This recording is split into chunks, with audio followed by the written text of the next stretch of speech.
Cette personne a été contrôlée dans un train à direction de Dijon le matin à 9 h et on se retrouve à 21 h 30, 22 h à le déposer à des collègues du 13 sur une aire de repos sur la 7.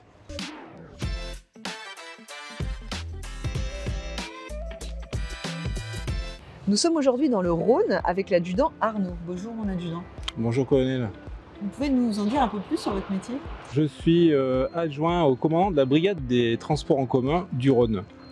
Quelles sont vos grandes missions? Les sécurisations des transports collectifs de voyageurs sur les différents réseaux de la zone lyonnaise, TCL, réseau ferroviaire, cars scolaires et autres grandes lignes qui transportent des voyageurs.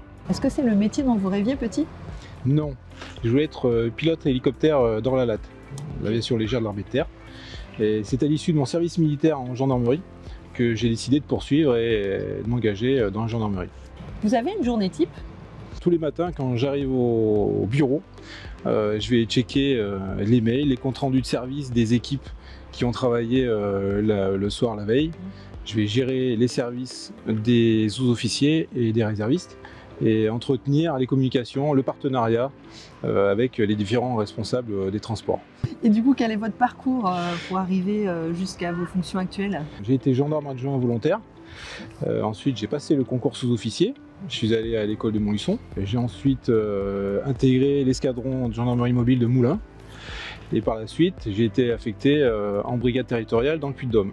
J'ai rejoint la brigade de recherche de Lyon en 2012 et ensuite le groupe immigration régulière. J'imagine qu'en interne, vous avez eu différentes formations. J'ai pu passer le diplôme d'officier de police judiciaire, le diplôme de technicien en identification criminelle de proximité. J'ai aussi suivi un cursus sur la fraude documentaire et sur l'immigration régulière. Ce sont ces dernières formations qui m'ont orienté naturellement sur le poste que j'occupe aujourd'hui. Quelles sont vos perspectives dans 5 ou 10 ans? Commandant d'unité, celle-ci peut-être, ou ailleurs, mais toujours sous-officier. Qu'est-ce qui vous plaît dans votre métier au quotidien? J'ai deux aspects, gérer des hommes, gérer un service, gérer du matériel.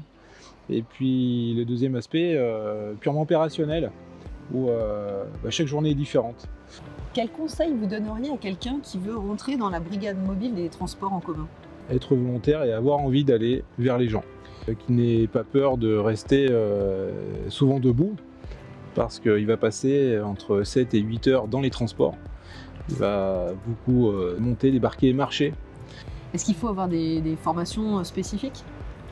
Pas de formation spécifique. Ils vont pouvoir apprendre directement sur le terrain avec nos équipes déjà existantes, partager l'expérience des sous-officiers qui sont déjà dans cette unité et les nombreux réservistes qui viennent nous renforcer tous les jours. Pour l'instant, notre unité est abondée de 6 sous-officiers et 3 gendarmes adjoints volontaires. Et on est renforcé quotidiennement par 10 ESR. Quelles sont les qualités pour exercer ce métier? Alors je dirais qu'il faut être curieux. Tous les jours, nos patrouilles doivent faire preuve de dynamisme, aller à la rencontre des usagers, comme les professionnels qui conduisent et dirigent tous ces voyageurs. Quelles sont les choses les plus difficiles dans votre quotidien? C'est gérer l'humain. Ça peut être toujours une situation particulière et souvent à gérer. Est-ce que vous avez un objet qui ne vous quitte pas? Mon téléphone. Vous pouvez nous partager une anecdote ou un moment marquant? J'irai lors d'un contrôle dans un train un matin à la limite du département à Belleville, où on a contrôlé une personne qui, au cours du contrôle de la journée, s'est révélée recherchée pour 200 faits de cambriolage par une unité du Sud. Et on a dû gérer cette personne et puis déployer des moyens pour pouvoir l'acheminer en milieu de soirée. Ouais. Ça a été marquant dans le fait où cette personne a été contrôlée dans un train à direction de Dijon le matin à 9 h et on se retrouve à 21 h 30, 22 h à le déposer à des collègues du 13 sur une aire de repos sur la 7. Vous avez un mot pour qualifier votre métier? Curiosité.